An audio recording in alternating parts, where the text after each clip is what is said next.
Cafe Anyway. Hey everybody, it's Mike's Daily Podcast. Oh man, I had a wonderful song. Mike's Daily Podcast. That I had to scrub and stop and not play because I made a mistake. Oh, it's Mike Matthews, and I'd like to take this time to say we're at Cafe Anyway, somewhere in Podcast Row, Valleyton, and I have to say you have to know, unbelievably, I made a massive mistake, so Mike's Daily Podcast. I had to redo the beginning of the show. I was making fun of my name and how sometimes I am called Mark. Mike's. But I'm Mike Daily. I've been called Matt. Podcast. Because it's Mike Matthews. Yeah. And I got like two first names, although my last name is a first name pluralized in the plural form. And all that's gone. That wonderful ramp up I had. What else did we discuss in the podcast that shall not be heard? Because I made a slight mistake. Well, let's see. Today, I guess we could jump right into it and say it is September 11th as I am recording this. And it was a big day for me. It was a big day for all of us. But what I remember about that day was I was working at a country station called K-Hay. And I worked in the evening, so I slept late because I get home like at 1, 2 o'clock in the morning, get to sleep like at 3 or 4, and wake up really late. And all of this happened while I was sleeping. And I got a call from my girlfriend at the time, who later became my wife, who is no longer my wife, but she called and said, hey, a lot of crazy stuff is going on right now. Just know I love you and everything's going to be fine. They're very positive thoughts as I then turned on the TV and saw everything was going on. And yes, it was just... And here's today's podcast picture. I remember thinking that night, how do you even begin to process what happened today? I mean, now 20 years have gone by. We have some kind of handle on it mentally. Some of us weren't even alive when it happened. Or some of us were, but barely remember it. But the podcast picture is from what would be, I guess, Ground Zero. It's now Memorial Plaza in Basel. The late, great Basel. Oh, that's what I was talking about in the podcast that you didn't hear. I was remarking on the wonderful podcast picture we had last time for the late, great Basil the boxer. And he used to sit on that couch. The podcast picture actually last time was a view of him as I was doing my podcast, and he was smiling and he was sitting on this red couch, and it's at Cafe Anyway, and there you can see that picture at MikesDailyPodcast.com. Today's picture, though, I took 12 years ago. That's right, 12 years ago, around September 11th. This is actually more around August is when I visited New York. And we actually went to, what is this area called? This is actually called the Winter Garden Atrium. And it is a mall. And there's a view overlooking what would have been called Ground Zero. And here on this date, when I was there, it had been about 8 years since the attack. And they were in the process of making it Memorial Plaza. Now it's a Memorial Plaza. It has the National September 11th Memorial and Museum. They've built a lot of interesting things here in New York at this spot. But overlooking it is the podcast picture, and as they were working on it, the 9/11 Memorial Glade, I think, is another part of what they are calling this. But basically Memorial Plaza. See it at MikesDailyPodcast.com. But what I remember most about that was, that getting that call from her, that message that she left, and then turning on the TV and seeing everything going on. And then that night, I had to go to work that night. It was a Tuesday, as I recall. And I went to work. And my boss told me, because I did the Santa Fe Cafe, sort of what Cafe Anyway is modeled on. And the Santa Fe Cafe characters are now the Cafe Anyway characters, the podcast players here on Mike's Daily Podcast. And my boss said, you know what, you can't do that. You can't do that kind of theater of the mind comedic thing where you're taking requests from people and playing country songs. Tonight, no one's going to care about that. They're all going to be watching Fox News and CNN. So basically just play the music, don't talk. Which that is a bit... If you're coming in and you're live, and this is before... Oh, actually, no. I think we did have some sort of playlist playing system. You know how... I don't know if you do this. Everybody's got a spot. I guess people got Spotify playlists, or you play something, you know, back in the iPod days. Maybe you have it in your phone now. Maybe you've got some songs sitting in your phone, actual MP3s or what have you. And you could, you know, do a shuffle or whatever and listen to the songs playing in your phone. That's basically, we had that technology in 2001. It was early days, but we had this technology where the songs were recorded. Actually, we had to record them in real time. We couldn't rip them yet. And we'd have to, like you'd play the whole song like you would when you were recording an album onto a cassette. If you were recording a CD or something and you wanted it on a cassette, you'd have to record it as it was playing. Nowadays, you just rip it and it takes a couple seconds and you've got the whole... But nowadays, people don't even do it. They just go to Spotify, YouTube, Pandora, Apple Music, whatever else there is out there, and listen to the songs. So it was playing, and I basically had nothing to do because I couldn't talk. I guess I was taking calls. The smart thing to do would have been, hey, getting on the air and saying, hey, it's Mike. Actually, I went by Matt on the air there at KH, Matt Michaels. Hey, it's Matt Michaels. Tell me, we've gone through a lot today as a nation. What do you think? What would you like to say out to the people of New York and the people that were on those planes and to the families? What would you like to say tonight? You know, here, we'll play a song, maybe play a nice song, a request out to them. You know, The Dance by Garth Brooks or something inspirational in country music. Play that. We were playing the real patriotic songs on those days. I'm Proud to Be an American, God Bless the USA by Lee Greenwood, who I interviewed. And I think I have the interview at MikesDailyPodcast.com if you want to hear that. It's in the interview section. As we go outside a cafe anyway, where we bring you Mike's Daily Podcast somewhere in Podcastro Valley. By the way, Lee Greenwood did re-record the song and did it a little more mellow, less with the marching drums thing going on, which I think makes the song sound great because it sounds like a national anthem marching song, something you'd hear at the beginning of you do hear it at the beginning of football games and such, but he did it in a more mellow way. A very nice guy, Lee Greenwood. and several years after, this was several years after 9/11, but he enjoyed when I had all the characters on the Santa Fe Cafe. He did his own. He did a great Donald Duck impression, as I recall. But we were playing that and other patriotic songs. What's the Johnny Cash one? The Ragged Old Flag one?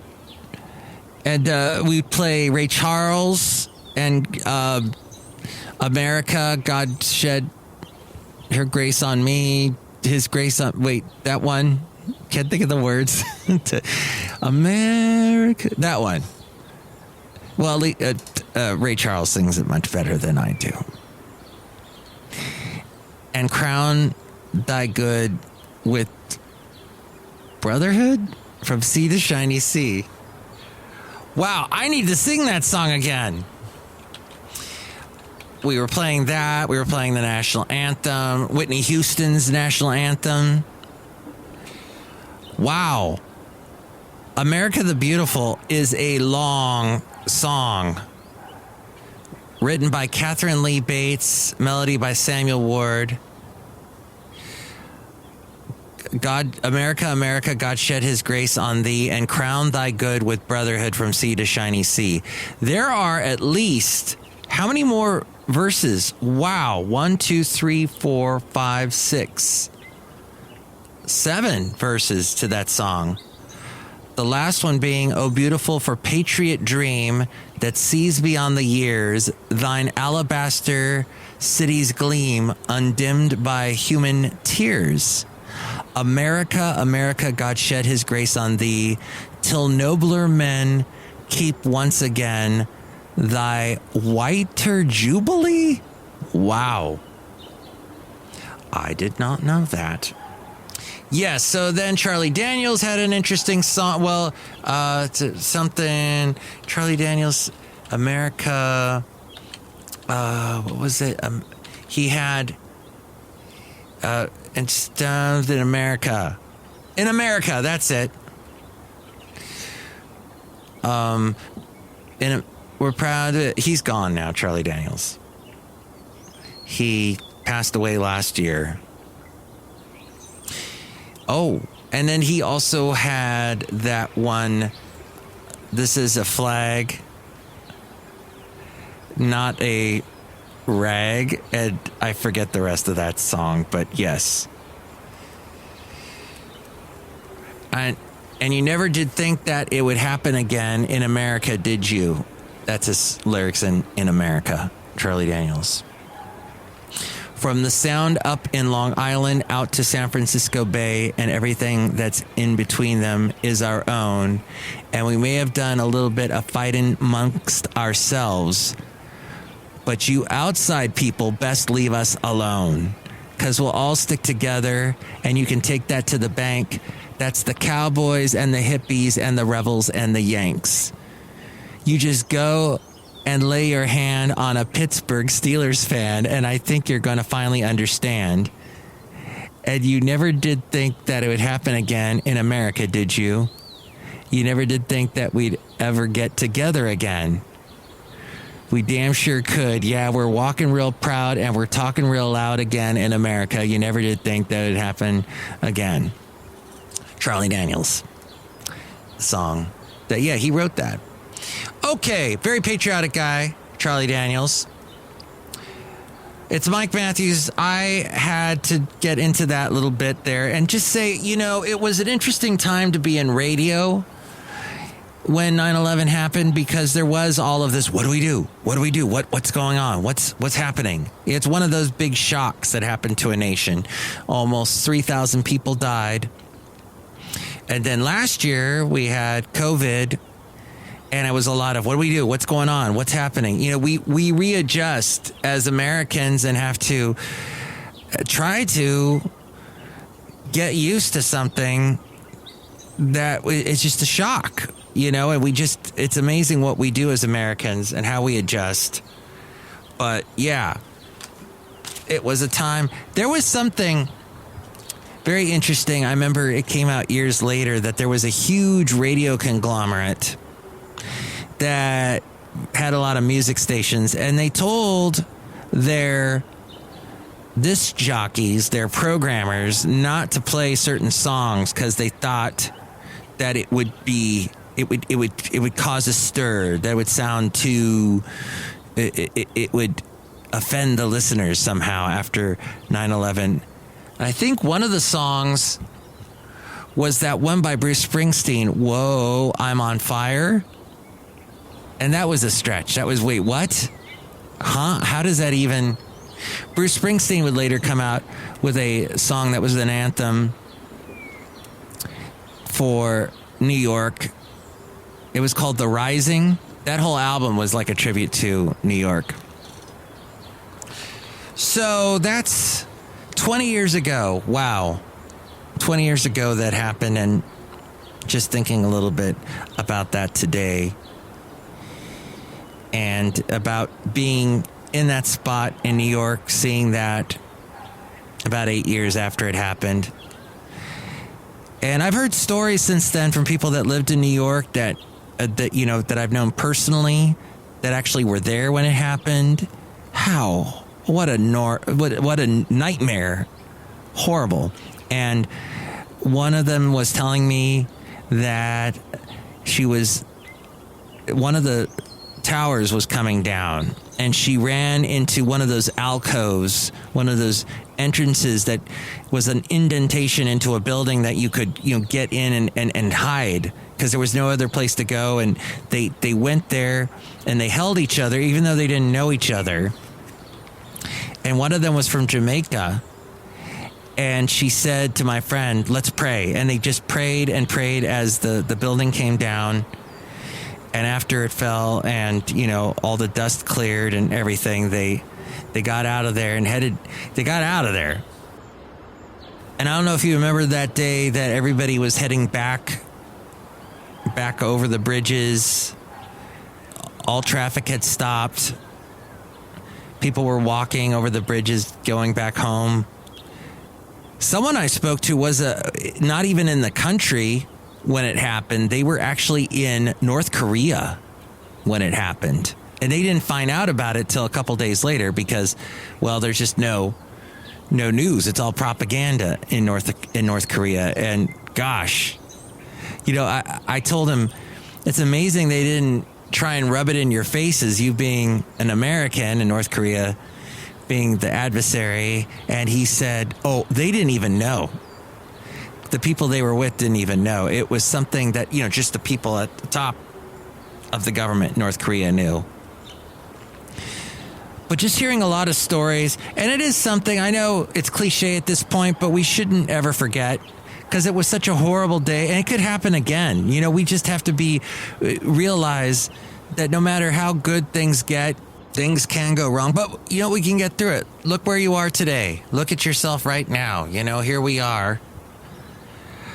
And you're outside a cafe anyway, is where we are. And, we should be thankful for when things are good and going good. And be smart. Like this, for example. Masks, for the time being, a part of everyday life.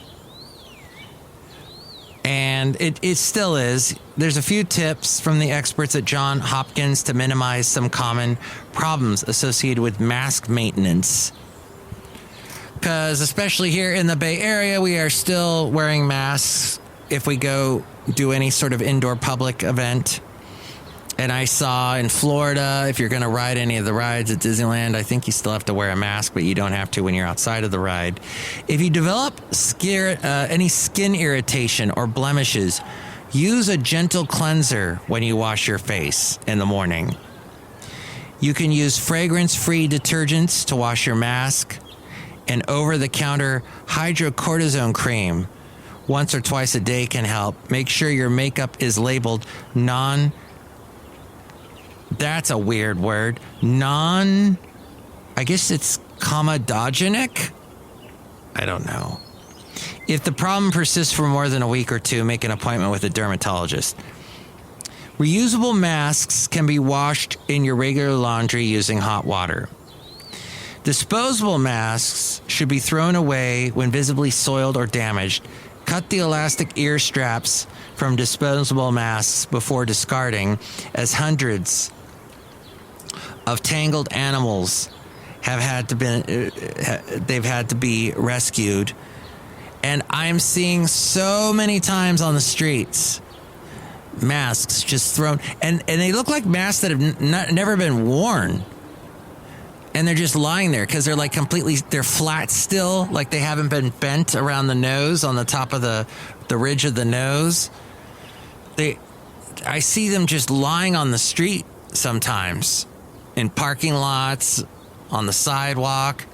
It's a form of litter I don't like, and animals can be hurt with this setup, so be careful with that. And I would say, when you see these masks, to pick them up, but I don't have a really official smart way of picking up the mask, other than just picking it up with your hand and washing your hand afterwards. I wouldn't eat a sandwich after picking up one of those masks that are on the ground. Maybe it hasn't been worn by anyone. Maybe it has. In any case, it's on the ground, so you know it's dirty. In any case, it'd be nice if more of us were brave enough to just pick up those masks and throw them away. It'd be great if the majority of us were smart enough not to even discard those on the ground in the first place. But there it is. And that is from Costco Connection. And that is from an issue I have used over and over again. So I'm going to chuck this now across there. I threw it across the yard here at Cafe Anyway in the patio. And finally, some ideas to jumpstart your creativity. Practice having ideas and associated thoughts. Creativity is like a muscle. The more you use it, the stronger it gets, and the more you can lift. Creativity is combining old ideas in new ways. You can practice having ideas with anything. Start making a list of ideas. Write down places to visit, books to write, interesting sounding jobs, things that would look horrible in green, even horrible shades of green. See where some free association will get you. Collect your best ideas on index cards. When you need a new one, draw 2 index cards from the pile and mix. So when you need ideas, you can mix and match from the index because you're writing them on index cards, I guess. You know what? To me, that's a waste of paper. Every day we're still bombarded by paper. I get junk mail. What do I do with the junk mail? I take the piece of paper out of the letter. And you know how letters, when they're folded into like 3 sections. I take it and basically, if I look at the back of the letter and see if it's blank. And I go, oh, I can write on that. That is a blank sheet of paper. And I will take it and I'll rip it into 3 pieces, the 3 little rectangular sections where the fold crease was before. And now I've got scratch paper. And you know what? It's about the same size as an index card. Generally. Kinda. But there, I can hold it like an index card. It works perfect. Why are we wasting so much paper? Start ideas from an unrelated field. Stealing is bad. You're not allowed to just copy what others are doing. Actually, you can, because I'm reading this right from a website called mindnode.com. So mindnode.com is saying, embarrassingly, you probably wouldn't do it as well as they've had more practice. Then again, why would you want to anyway? Copying others. Straight copying is boring. Looking at something that seems completely unrelated and creatively seeing how that applies to you and what you do, however, that's different. Say you're working on a workshop and you want to present, what if for a moment you pretended to be an astrophysicist studying the stars? Imagine how you would approach their questions and see if you can apply the same approach to your workshop as well. The other suggestions made by mindnode.com, and this was written by Paula at MindNode. You could talk to a friend. You don't have to do it alone. And that applies to so much in life, you know. Going through the very difficult times, the shocking times, maybe as shocking as what we were discussing earlier in the podcast, you need friends. You need a group to talk to. So that is the same with creativity. Sometimes explaining to someone where you're at and how you're struggling is enough to figure out the next step to take. Take a walk or do the dishes. Part of that is that the motion gets the ideas moving. Dance it out. Scientists are known for being dry and factual, and yet every year there is a science dance-off where scientists describe their projects in interpretive dance. What if instead of writing, you set out to dance before you write? If dancing's not your thing, how about you paint your business plan? Or just get out paper and pen to handwrite. Working in a different way lets our brain look at a problem in a new way. And when you're stuck, that's always good to try a new way. Rephrase the question, maybe, if you're trying to answer a question, a problem. When you rephrase the question or problem, you're taking on a new perspective, and sometimes that makes all the difference. Change your place. That can help. Change your luck. There's an old Jewish saying that says that changing your place changes your luck. Experiment and see what happens when you sit on the floor or stand on your chair, or maybe go outside, go down the road, turn left, sit at your favorite cafe with your favorite beverage, maybe cafe anyway. Just the smallest, tiniest little piece of cake, just a little bite. Write a bad first draft first. Nothing kills our creative flow like the internal pressure to produce something perfect from the first keystroke. If what you wrote down and then you started were preserved in perpetuity, maybe you wouldn't touch the keyboard again. So try writing something bad first, and then next time you stare at a blank page, challenge yourself to write the worst possible first draft. You get extra points for every spelling mistake and every unnecessary adjective. Editing is far easier than original writing. Ernest Hemingway said that the first draft of anything is not good, but he used a different word, a little more colorful. Talk to your creative blocks. Often our creative blocks have overblown expectations of our perfection. Ask what it wants. Listen. You can imagine it as a creature with a voice blocking your way. Learn about what they are, then allow them to dissipate. Your creative blocks mean well, but generally they don't understand that safety and success are not mutually exclusive.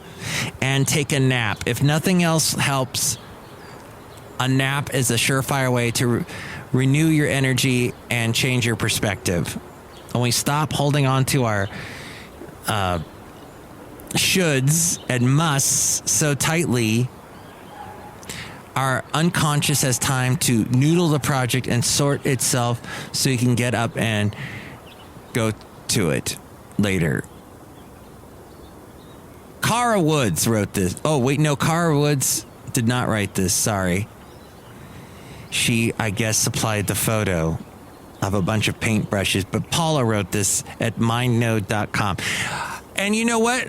There were a lot of spelling problems with that post, but hey, I guess it gets you in the right direction of creativity. Yes, I like some of that advice. Now, what? Larry Elder prepares for voter fraud.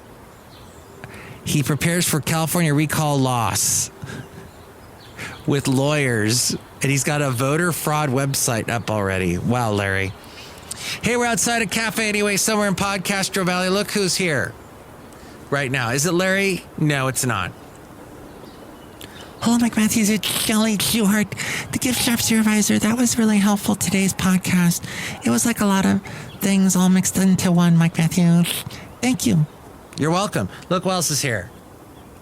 Hello, Mike. This is Floyd the Floorman. And this is John Deere, the engineer. Mike, it's starting to feel like fall. Yes, fall is great. I can't wait for a little bit of fall and for pumpkins that are... Gosh, I still got the same pumpkin from last year. We got this really nice pumpkin in Half Moon Bay, and it's still sitting on the porch. It has survived a whole year. It's amazing. I got to get over to Half Moon Bay. So I got 2 cats now. One's named Patches. I'm thinking of calling him Pumpkin Patches. And then there's Rodler, of course, named after a German beer. And I'm going to leave Cafe Anyway and head over to there. But next show, it will be the wonderful Benita, the Disgruntled Fiddle Player, the Brewmaster. You can chime in about anything we covered. 336MM Daily. 3 + 3 = 6. MM as in Mike Matthews, because that's my name, and not Mark. And daily as in what this podcast will try to be occasionally. I got interrupted. I was interrupted for the past 3 days because of stuff going on. Stuff. Good old stuff. So good luck with all your stuff, is what I'm telling you. And stay positive and keep creating. And here's A-Frame taking us out. And if you'd like to listen to the radio program that I do, I will have it on in the morning from 9 a.m. to 4 p.m. You can catch it at the link at MikesDailyPodcast.com. Mike's Daily Podcast is written and produced and performed by Mike Matthews. His podcast is super easy to find. Download or listen to his show and read his blog at MikesDailyPodcast.com. Email Mike now at MikesDailyPodcast@gmail.com. See you tomorrow. Bye!